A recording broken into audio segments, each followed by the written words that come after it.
Mu kwezi kwa mbere mu mwaka wa 2018 umujinya wari wose ku banyafrika bijujutira amagambo yari amaze iminsi avuzwe na Perezida wa Leta Zunze Ubumwe za Amerika Donald Trump. Icyo gihe ibinyamakuru byo hirya no hino ku isi byavugaga ko aherutse kubwira bamwe mu bakozi be ko ibihugu bya Afrika n'ababikomokamo ari umwanda.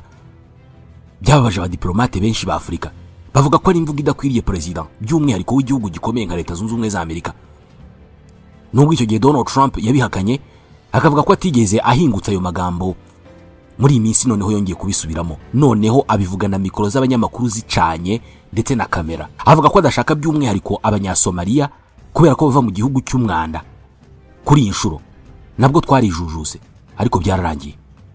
Igiteye inkeke ntabwo ari byo Donald Trump avuga, ahubwo ikibabaje nuko abihuje n'abanyamerika n'abanyaburayi batari bake biyita bumwimerere n'abandi bose bafite uruhu rwera kuva kera babona Afrika nk'umugabane utabaho, utagize icyo uvuze.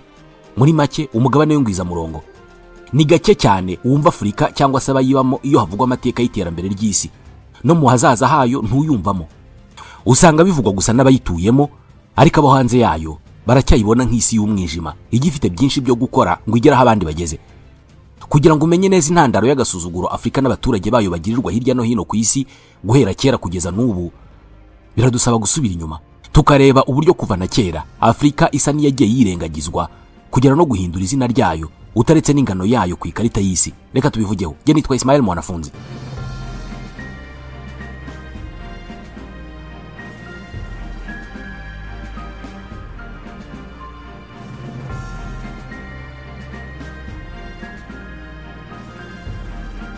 Kugira ngo twinjire muri iyi nkuru y'agasuzuguro gakorerwa Afrika, turifashisha cyane igitabo The New World Order and the Rise of the Global South, cyanditswe n'umuhindi Amitav Acharya, akaba umwarimu w'inzobere mu bubanyi n'amahanga.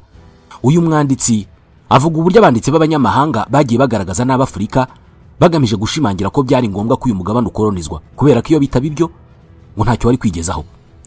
Barabishimangiye ndetse bigezaho bisa n'ibifata, atari uko Afrika nta kivuze mu iterambere isi yagezeho cyangwa se ko nta byiza bidasanzwe Afrika yakoze, ahubwo kubera ko abanyaburayi bagombaga gusobanurira abandi impamvu Afrika ikimeze nk'umwana ukeneye kurerwa, akerekwa inzira yo kunyuramo byaba mu buryo bubi cyangwa se ubwiza. Nubwo Afrika yakunze kugaragazwa nk'umugabane udafite icyo umaze, utagaragara kandi udafatika, abahanga mu by'amateka bo ntabwo ariko babigaragaza. Ubushakashatsi bwinshi bugaragaza ko inkomoko y'ikiremwa muntu ari muri Afrika.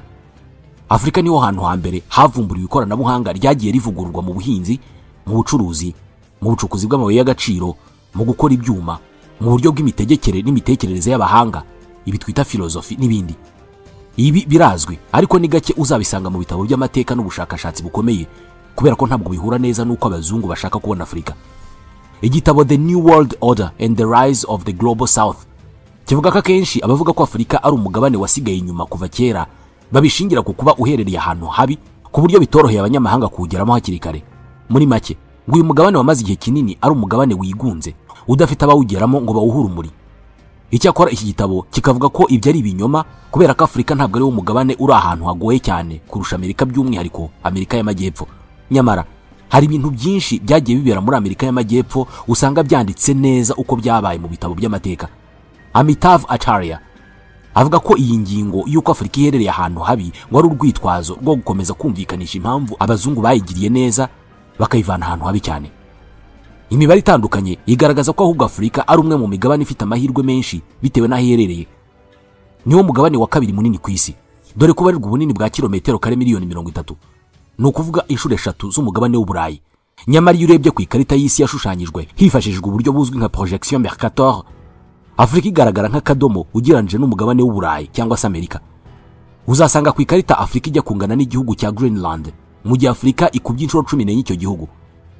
Nubwo ikarita y'isi bwa mbere ikorwa yari igamije gufasha abacuruzi n'abashakashatsi b'abanyaburayi kumenya inzira zo gucamo bagiye hirya no hino ku isi, kwirengagiza ingano nyayo ya Afrika byari muri wa mugambi wo kwiyerekana nk'ahantu hadafite icyo havuze. Kwirengagiza Afrika ntabwo byagumye mu bunini bwayo gusa, ahubwo byanageze ku izina ryayo. Ntabwo izina Afrika ari irinyafrika, ni izina yahawe n'abanyamahanga. Abanyafrika bo bitaga umugabane wabo Alkebulan, bisobanuye iwabo w'inyoko muntu cyangwa se ku ngobyi ya muntu. Abanyaburayi ba mbere bayise Afrika bagendeye ku bwoko buzwi nka Afri bwabarizwaga muri Tunisia y'ubu. icyo gihe yari Carthage. Muri make izina ry'ubwoko bumwe mu majyaruguru ya Afurika niryo bitiriye umugabane wose. Hari n'abavuga ko byashoboka ko izina Afurika ryaturutse ku kuba barageze mu majyaruguru y'uyu mugabane basanga ushyuha cyane kandi hari umukungugu mwinshi. Uko bimeze kose, izina Afurika ntabwo ari ry'abanyafurika bari barise umugabane wabo, kandi si uko abanyaburayi bari bananiwe kubanza kubaza izina uwo mugabane witwa mbere yo kuwuhimbira iryawo. Bashakaga kwerekana ko aribo bawuhaye izina kubera ko ba nyirawo ari abantu bari aho gusa batazi ibintu biva niyo bigana. Nubwo abanyaburayi bagerageje kwerekana Afurika nk'agace k'umwijima katigeze iterambere, inzobere mu mateka zo zigaragaza ko atari ko bimeze. Afurika ni umugabane wagize iterambere n'imijyi ikomeye mbere cyane yuko abanyaburayi banamenya gucana ikibiriti. Mu burengerazuba bwa Afurika, abami nka Sundiata Keita na Mansa Musa bayoboye Mali baracyafite agahigo k'abayobozi b'ibitangaza kandi babaye abakire isi yagize. Sundiata niwe muntu wa mbere washyizeho icyiswe Manden Charter, wafata nk'itegeko nshinga ry'icyo gihe. Yari inyandiko ikubiyemo amategeko ubwami bwe bwagenderagaho. Iyo nyandiko ya Sundiata n'ubu ngubu ishami ry'umuryango w'abibumbye ryita ku burezi, ubumenyi n'umuco UNESCO riyifata nk'iya mbere yaharaniraga uburenganzira bwa muntu, ubw'abagore, kwihaza mu biribwa, kurengera ibidukikije no guca ubucakara.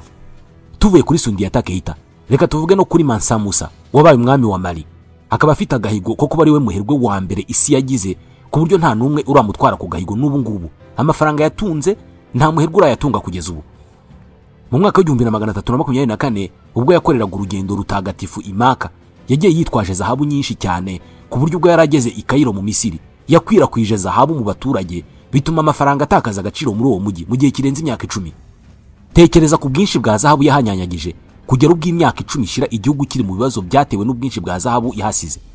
Ikarita y'isi yakoreshwaga mu kinyejana cya 14 izwi nka Catalan Atlas igaragaraho amashusho ya Mansa Musa yicaye ku ntebe y'ubwami azengurutswe na zahabu nyinshi, bigaragaza uburyo yari umwe mu bantu bari barakangaranyije isi cyane muri icyo gihe. Nubwo Mansa Musa yaciye utwo duhigo twose, ntaho umusanga mu bitabo by'ubukungu n'ubucuruzi cyangwa se ngo amateka yigishwe hanze ya Afurika, uretse ko no muri Afurika hari henshi batamwigisha. Ethiopia ni ikindi gice cya Afurika cyakoze amateka, cyubaka iterambere ritavangiye riturutse imbere mu gihugu, kigira umubano n'amahanga n'ibindi bihugu kuva mu Burayi, uburasirazuba bwo hagati na Aziya, ariko ibyo ngibyo ntibivugwa. No mu gihe cy'ubukoloni, Ethiopia nicyo gihugu cyananiye abazungu, ariko ibyo ngibyo ntibabivuga kubera ko ntago biri mu nyungu zabo. Empire ya Zimbabwe iri mu zagize ubuhanga bwa mbere mu guconga neza amabuye ndetse no kuyavanamo ibikoresho bikomeye mu myaka yo hambere. Hari inyubako zikozwe mu mabuye abanyaburayi ba mbere basanze muri Zimbabwe, bajya impaka bavuga ko byashoboka ko atari abanyazimbabwe bazubatse kubera ko zari zirenze ubwiza n'ubuhanga izi wabo. Hari bitabo bivuga ku mateka ya Zimbabwe, uzasanga abazungu bavuga ko izo nyubako za kera zo muri Zimbabwe ngo zaba zarubatswe n'abanyamahanga kubera ko bumva ko Afurika nta bahanga mu bwubatsi yagize. Ni muri wa mujyo nyine wo kwanga kwemera ko Afurika hari icyo yaba yarakoze mu iterambere ry'isi, ko ibyo yagezeho byose byaturutse ku banyaburayi. No mu gihe cy'ibibazo, Afurika niyo yatabaye abandi. Mu gihe cy'ubucakara, abanyafurika barenga miliyoni 12 bajyanywe ku ngufu muri Amerika y'Amajyepfo n'Amajyaruguru mu mirimo y'uburetwa yo gukorera abazungu mu mirima y'itabi, icyayi, ikawa, ibisheke n'ibindi. Bikavugwa ko nibura abanyafurika bagera kuri miliyoni 2 bapfiriye muri iyo nzira ibabaje cyane banyuzemo, ariko abagize amahirwe yo kuhagera bakoresheje ingufu bubaka ibihugu bifite ubukungu bukomeye nka Amerika nyuma yo gutunga abanyaburayi babajyanyeyo. Inganda za mbere z'ipamba, itabi n'isukari n'ibindi zubatswe n'abanyaburayi, ariko ibyo zatunganyaga byavaga mu cyuya cy'abanyafurika bari barajyanywe bunyago. Izo nganda nizo zabyaye ubundi buryo bw'ubucuruzi nk'amabanki akomeye, sosiyete zitwara ibicuruzwa, hubakwa imijyi mishya, byose bivuye kuri izo ngufu abanyafurika bakoresheje. Nyamara ni gake uzasanga ibitabo by'abanyaburayi n'abanyamerika bigaragaza ko ubukungu bwabo bwatabawe n'abacakara b'abanyafurika bikomanga ku gatuza, ariko byagera ku banyafurika bagaceceka. Mu gihe cy'ubukoloni, hafi 90% by'umugabane wa Afurika byigabanyijwe n'abanyaburayi. Iyi mipaka bayiciye ntawe bagishije inama, hatitawe ku moko gakondo y'abanyafurika yari asanzwe hatuye cyangwa se ibihugu n'ubwami bwari busanzwe buhari. Baciye imirongo nk'abashushanya mu ikayi, aho umurongo uciye icyo kikaba igihugu. Umuryango umwe ukawusanga mu bihugu bibiri, abana bawo bari muri kimwe, ababyeyi n'abavandimwe bari mu kindi. Ni ibi bikizonga abanyafurika kugera n'ubu. Urugero rufatika rutangwa ni intambara mu burasirazuba bwa Kongo no mu bindi bice bya Afurika, aho bakirwana bapfiye imipaka yashushanyijwe n'abakoloni. No mu gihe Afurika yari kirimo kunigwa n'abazungu mu gihe cy'ubukoloni, yakomeje kwerekana ko ari umugabane wihagazeho kubera ko abaturage bawo bifashijwe mu kurwana haba mu ntambara ya mbere n'iya kabiri y'isi yose. Iki gihe kandi Afurika yakomeje gutunga abanyaburayi binyuze mu kwiba umutungo kamere wayo n'ibihingwa nk'ipamba, kauchu, amabuye y'agaciro n'ibindi byajyaga guteza imbere inganda z'abanyaburayi. Kuri ubu isi yose irangajwe n'ikoranabuhanga cyane cyane ry'ubwenge bukorano AI. Ikitavugwa ariko nuko urutirigongo rw'iri koranabuhanga rigezweho ari umugabane wa Afurika, haba mu mabuye y'agaciro avamo ibyifashishwa muri iryo koranabuhanga n'abakozi bahendutse bifashishwa ngo rigerweho.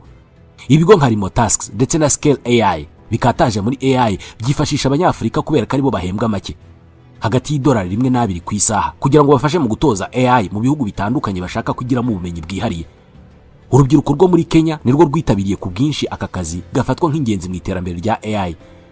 Nta kazi gakorerwa kuri internet, ariko abanyafurika bafitemo uruhare rukomeye cyane, nubwo uwo musanzu nta uwuvuga kubera ko ntabwo bijyanye n'ibyo abazungu bifuza. Gusuzugura umugabane wa Afurika kandi ntabwo byasize uruganda rw'uyu mugabane rw'umuco. Mu nzu ndangamurage nyinshi i Burayi, ibihangano byuzuyemo ni ibyibwe muri Afurika mu gihe cy'ubukoroni. Nubwo babifite atari ibyabo, no mu kubigaragaza bagiye babyandikaho ibyo bishakiye, rimwe na rimwe bidahuye naho byavuye cyangwa se icyo byakoreshwaga, ubuhanga bw'ababikoze n'ibindi. Ibi bituma Afurika igaragara nk'aho ari igihugu kimwe, nyamara n'umugabane ufite imico itandukanye n'ubuhanga bwihariye bujyanye na buri gace. Gutesha agaciro Afurika byageze mu burezi ho bishinga gati.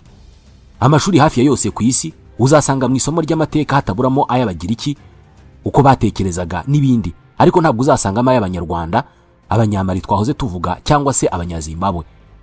Uzasanga abanyamategeko bigishwa amategeko y'Abaromani, ariko ntuzasanga bigisha nk'inkiko gacaca zo mu Rwanda cyangwa se ubundi buryo bw'ubwunzi Abanyafurika bo hambere bifashishaga bakemura ibibazo hagati yabo.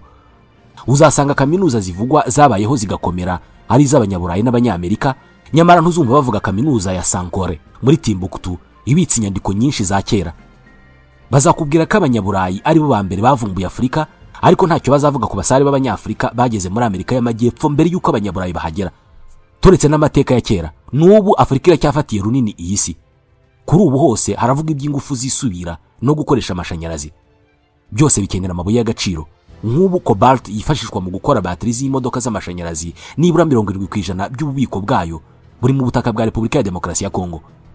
Afurika y'Epfo yihariye 90% bya platinum yose iri ku isi, mu gihe Guinea yihariye amabuye ya bauxite, naho Niger na Namibia byihariye amabuye ya uranium.